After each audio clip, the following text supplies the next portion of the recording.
Lembaga Pengawasan dan Penegakan Hukum Indonesia atau LP3HI dan Yayasan Mega Bintang melayangkan gugatan ke Pengadilan Negeri Solo terkait polemik pelarangan jilbab bagi Paskibraka 2024 di 17 Agustus lalu. Kemudian dimensi-dimensi sekulerisasi sebagai gagasan politis maupun filosofis hidup di tengah masyarakat Indonesia hingga sekarang. Jadi contoh penerapan sekularisasi di negara kita belum secara terang-terangan dinyatakan walaupun sudah mulai hidup di tengah masyarakat kita. Bermula dari politik pengetahuan kolonial, sekulerisme menjadi wacana mengasihkan bagi para pemikir bebas. Dari Sultan Takdir Ali Shahbana sampai Soekarno. Mengapa kerusakan terjadi di mana-mana? Cukupkah minta maaf terhadap kerusakan yang ada? Contohnya seperti pelarangan mengenakan jilbab dan kerusakan yang ada saat ini. Kenapa itu bisa terjadi? Untuk membahasnya kami terhubung dengan Dr. Yuwana Triutomo, Direktur TEVI. Kita sapa terlebih dahulu.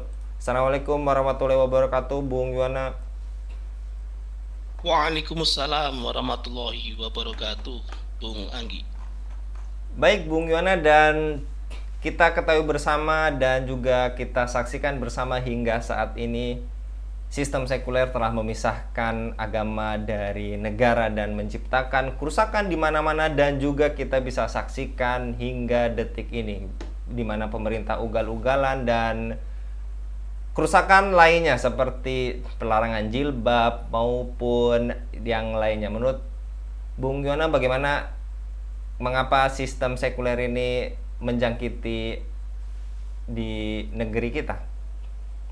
Iya, baik Bung Anggi. Raditu billahi robba, wabil islami dina, wabi Muhammadin nabiyya wa rasula. Robbi sidini ilma, warzukni fahma. Robbi syrahli sodri, wa yasirli amri, wahlul uqdatam min lisani yafqahu qawli. Amma ba'd. Jadi, Bung Anggi, eh, sistem sekulerisme ini sudah hampir-hampir mengakar di tengah-tengah kehidupan masyarakat kita. Berawal sebetulnya sekulerisme ini kan datang dari Barat ya, khususnya dari Eropa.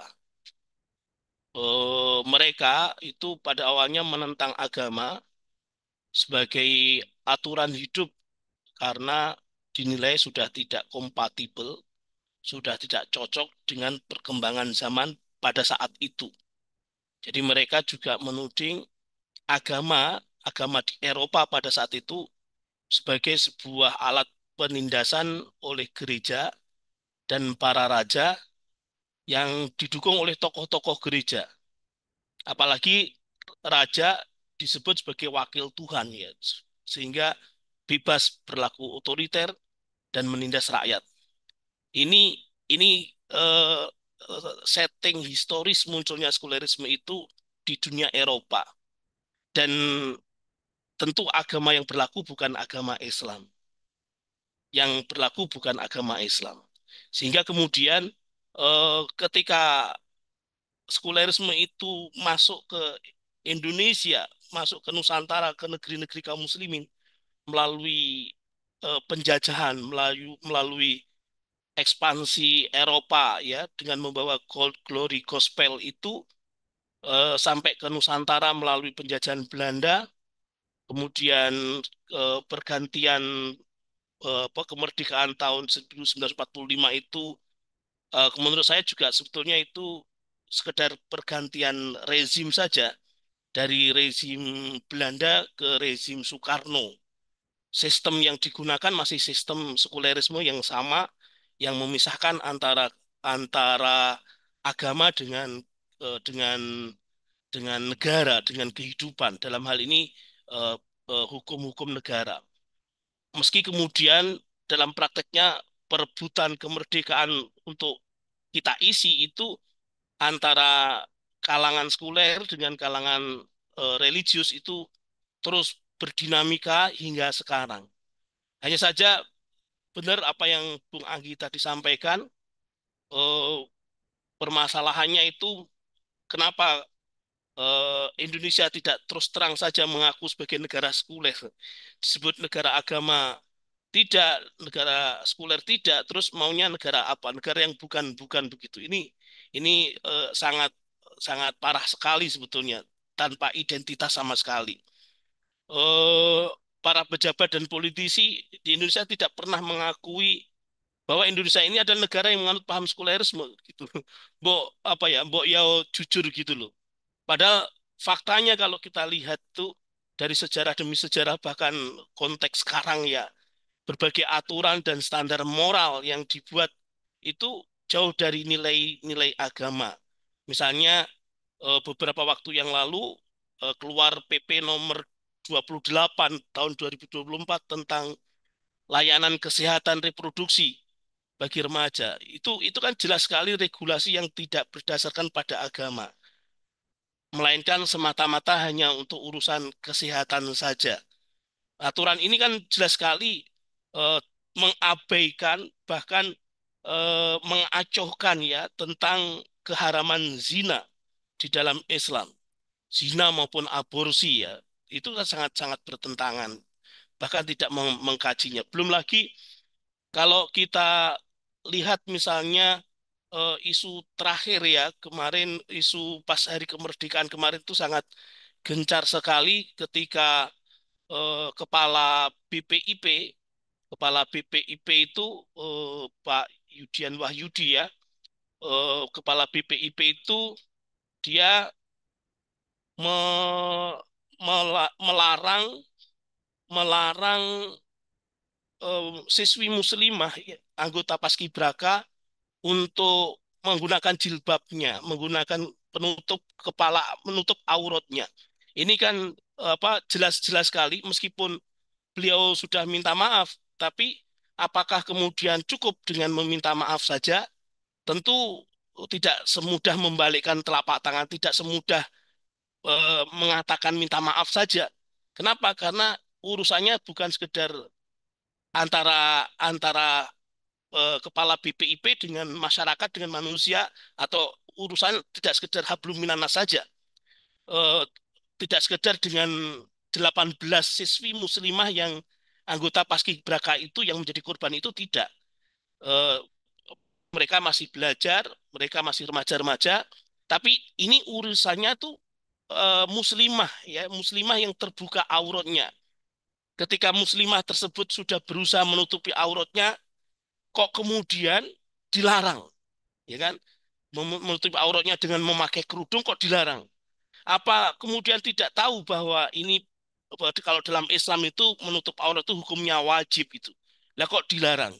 Jadi ini bukan perkara sembarangan, ini bukan sekedar selesai dengan minta maaf, ini perkara yang ada urusannya dengan hablum minallah, ada urusannya dengan ibadah, ada urusannya dengan keimanan.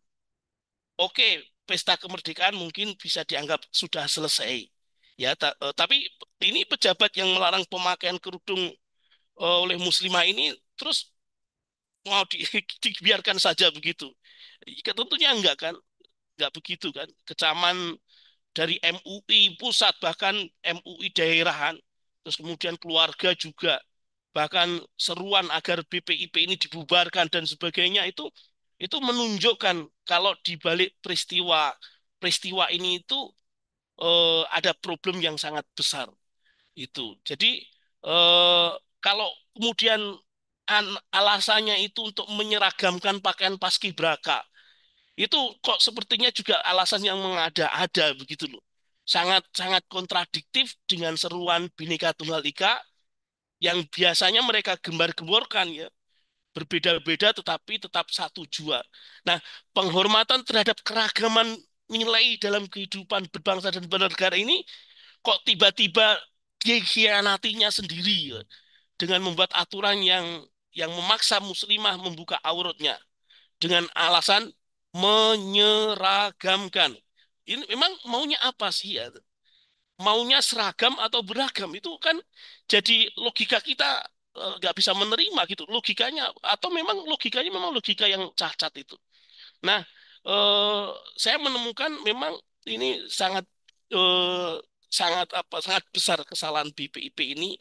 Paling tidak ada dua alasan ya. Pertama, terkait dengan jilbab muslimah ini, busana muslimah ini dia bilang bukan sebagai bagian dari keragaman umat beragama yang patut dihargai dan diberi ruang yang luas. Akibatnya apa? Akibatnya busana muslimah bisa dilarang dengan aturan negara. Bahkan kalau ada statement pejabat yang mengatakan eh, konstitusi, ayat-ayat konstitusi di atas ayat-ayat suci itu parah sekali itu keimanannya itu. Apalagi yang kalau yang mengucapkan itu muslim itu bahaya sekali itu terhadap keimanannya itu. Itu terus kemudian bahkan dengan aturan eh, kewajib apa larangan memakai baju apa menutup kepala, menutup kerudung, pakai kerudung, menutup aurat dengan berjilbab tadi, itu bisa memantik atau bisa mengundang aturan-aturan yang lain yang melarang muslimah bekerja di instansi-instansi pemerintah misalnya dengan dalih ketunggalan dan keseragaman dengan dalih yang sama. Bahkan juga bisa mengundang muslimah-muslimah yang sudah berpakaian sopan, menutup aurat, tidak boleh bekerja baik di swalayan-swalayan dengan alasan-alasan yang mengada-ada itu tadi. Itu yang pertama. Kemudian kesalahan yang kedua adalah pencopotan kerudung, aturan pencopotan kerudung itu bagi para siswi anggota Paskibraka ini jelas melanggar warga negara ya untuk menjalankan aturan agama yang mereka yakini. Jelas sekali padahal kan disebutkan dalam Undang-Undang Dasar 45 itu pasal 29 ayat 2 ya negara menjamin kemerdekaan tiap-tiap penduduk memeluk agama dan menjamin kemerdekaan beribadah menurut agama dan kepercayaan yang diyakini itu. Nah, kita umat Islam melaksanakan ibadah ya baik sholat, saum, ya haji, ya kemudian ini juga kemarin lagi rame juga haji yang kemudian ada indikasi yang diselewengkan sampai kemudian ada pansus haji itu itu ibadah ketika termasuk pengen menggunakan pakaian yang menutup aurat ini juga ibadah lah kok dilarang ini ini ini apa eh, perlu perlu perlu diwaspadai betul. Jadi saya khawatirnya itu seperti api di dalam sekam itu, Bung Agi. Jadi api di dalam sekam itu secara kasat mata memang tidak kelihatan apinya itu. Jadi apa di penampakan itu aman dan tenang-tenang saja, tapi ternyata di dalamnya itu ada api yang siap membakar. Menurut saya kondisi permasalahan kita ini sistem sekulerisme yang diadopsi Indonesia ini seperti api dalam sekam ini yang suatu saat akan bisa membakar betul, akan bisa merusak tatanan bernegara kita ini. Belum lagi kalau kita lihat kemarin kasus yang sekarang lagi rame juga, Bung Agi, 2 hari yang lalu MK sudah memutuskan untuk mencabut apa untuk yang undang-undang tentang pilkada itu yang kemudian dikembalikan kepada kewenangan rakyat untuk memilih apa pemimpinnya masing-masing. Artinya semua partai partai politik meskipun dia tidak memiliki perwakilan di DPR, dia bisa mencalonkan kandidat pemimpin yang dia sukai. Tapi kemudian harusnya tadi, tapi ternyata informasi terakhir tidak jadi sidang paripurna DPR. DPR kok kemudian pengen mencabut undang-undang itu yang diputuskan Mahkamah Konstitusi itu dengan semaunya sendiri. Kan ini aneh sekali itu. Jadi mau disebut apa ini negara kita ini? Ya, terus macam-macam sekali. Jadi eh, ini betul-betul sangat sangat membahayakan, sangat-sangat perlu diwaspadai. Api di dalam sekam tadi itu sekulerisme yang yang merusak sekali.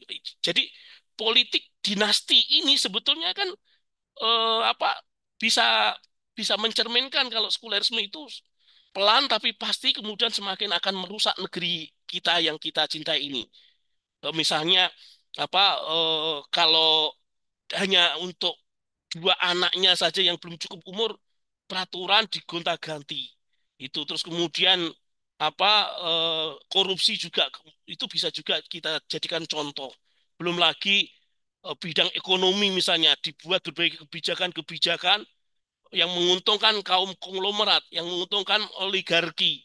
Ya, apakah apakah kebijakan hilirisasi kemarin yang sebetulnya hanya berpihak kepada Cina, investor Cina, atau kebijakan-kebijakan yang lain.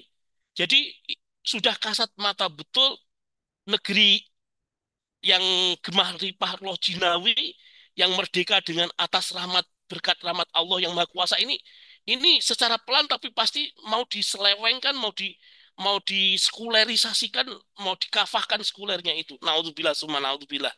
Begitu Bung Anggi.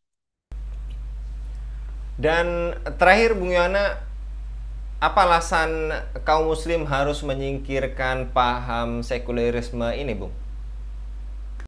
Ya, eh jadi gini, Bung Anggi, seseorang itu, Bung, setelah memilih Islam menjadi agamanya, maka sangat aneh kalau kemudian dia menentang agamanya. Ketika seorang sudah memilih Islam sebagai agamanya, tentu konsekuensi dari pemilihannya itu dia melaksanakan perintah-perintah Allah dan menjauhi larangan-larangannya. Dia akan bertakwa gitu. Kalau kemudian seorang Muslim menganut pemahaman sekuler, wah itu aneh sekali itu. Itu apa namanya eh, beda zahir dan beda batin gitu. Jadi split personality kata saya begitu. Jadi seorang Muslim itu idealnya dia dia menjalankan perintah-perintah Allah dan Rasulnya serta menjauhi larangan-larangan Allah dan Rasul. Dia akan bertakwa. Kenapa? Karena dia diciptakan dan diberi nikmat oleh Allah Subhanahu wa taala. Kemudian dia juga sadar sebagai muslim tentu dia akan sadar nanti setelah meninggal dunia akan kembali ke hadapan Allah Subhanahu wa taala. Apakah kemudian dia lupa ada ayat wa may ya'sillaha wa rasulahu faqad dhalla dhalalan mubina. Siapa saja yang mendurhakai Allah dan Rasulnya, sungguh dia telah sesat dengan kesesatan yang nyata. Naudzubillah min dzalik. Jadi menurut saya, Bung, ada dua alasan kuat mengapa kaum muslim itu harus menyingkirkan paham sekulerisme ini. Wajib berpegang teguh pada ajaran Islam ini. Pertama, pertama itu Islam adalah agama yang cocok untuk kehidupan manusia sepanjang zaman. Ya, soleh likuli makanin wa zamanin. Cocok di segala tempat dan di segala zaman. Kenapa? Karena syariah Islam ini mampu menjawab semua persoalan manusia dari masa ke masa. Memang Allah Subhanahu wa taala menurunkan Al-Qur'an, menurunkan ajaran-ajaran Al-Hadis itu memang dalam bentuk yang sifatnya garis-garis besar. Namun kemudian tidak berhenti di situ. Garis-garis besar panduan kehidupan dalam Islam ini kemudian digali hukum-hukum cabangnya oleh para mujtahid untuk menjawab persoalan setiap masa, bahkan persoalan yang sifatnya kontemporer kekinian. Misal terkait dengan fine fintech ya, fintech itu uang elektronik ya, fintech finansial elektronik itu. Terus kemudian bagaimana hukum jual beli online itu ada di dalam Islam melalui ijtihad para mujtahid terkait dengan bayi tabung, terkait dengan cloning manusia, bahkan terkait perindustrian yang mutakhir misalnya senjata nuklir atau PLTN dan sebagainya. Itu di Islam secara konkret, secara rigid ada aturan-aturannya meskipun hukum asalnya memang umum, hukum-hukum umum. Al-Qur'an 30 juz ya, Al-Qur'an 30 juz 114 surah itu umum, tapi kemudian ada hadis yang menjelaskannya. Terus kemudian ada ijma sahabat, ada qiyas syar'i yang kemudian melalui sumber-sumber hukum tersebut para mujtahid bisa menggali hukum-hukum yang sifatnya teknis, yang sifatnya parsial, yang sifatnya kontemporer kekinian. Itu bisa digali, bisa ditemukan jalan. Kemudian yang kedua, Bung Anggi, hukum Islam juga mampu mencegah berbagai ragam kezaliman ya. paling tidak ada 3 pilar hukum Islam itu bisa menjadi rahmatan lil alamin. Yang pertama, individu muslim tadi, apalagi kalau individu muslim itu penguasa, tentu pengaruhnya akan lebih besar, lebih kuat. Individu muslim yang bertakwa.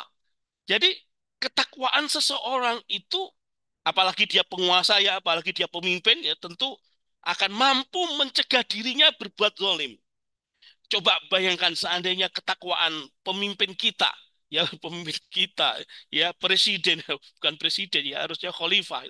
Kepala negara itu memang betul-betul merasa diawasi oleh Allah Subhanahu wa taala, tentu dia tidak akan berbohong berkali-kali.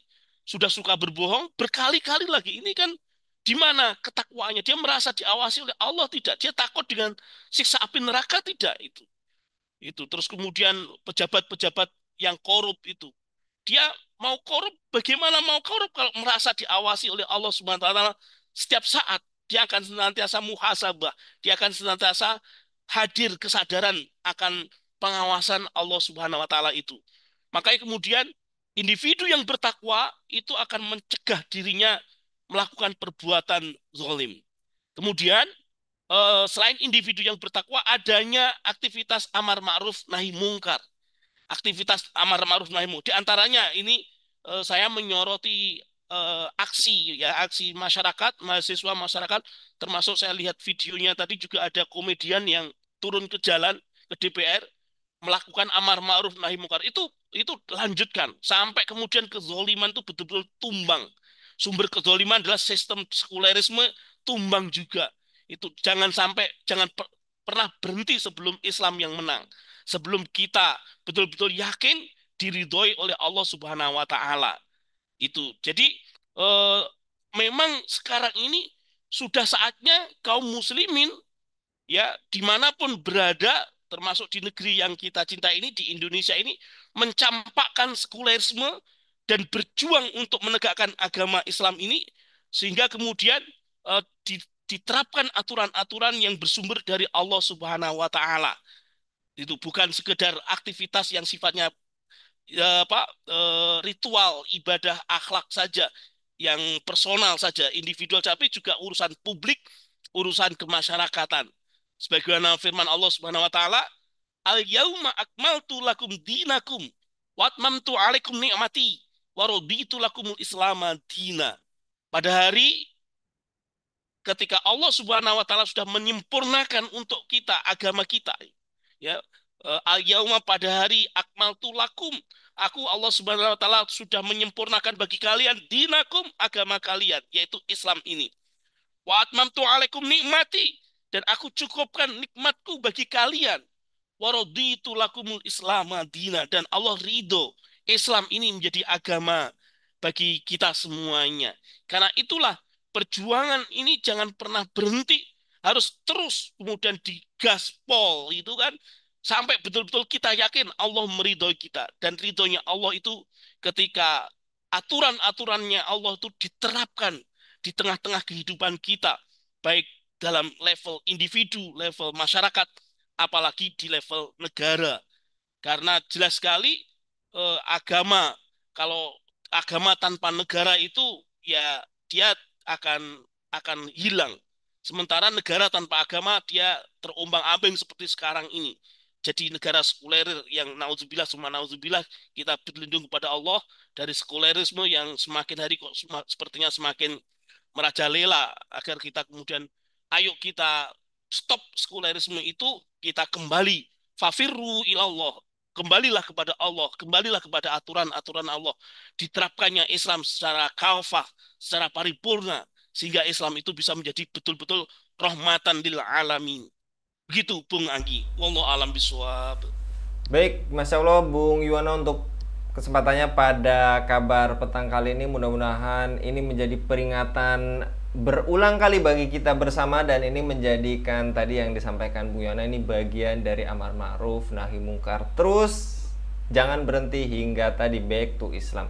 Jazakallah Bung Yuwana, mudah-mudahan Bung Yuwana senantiasa dilindungi Allah Subhanahu wa taala dalam setiap aktivitasnya. Demikian pemirsa Hilafah News, dukung terus dengan share, like, dan komen Kita tutup pada kesempatan kali ini. Saya Anggi Sunardi undur diri. Assalamualaikum warahmatullahi wabarakatuh.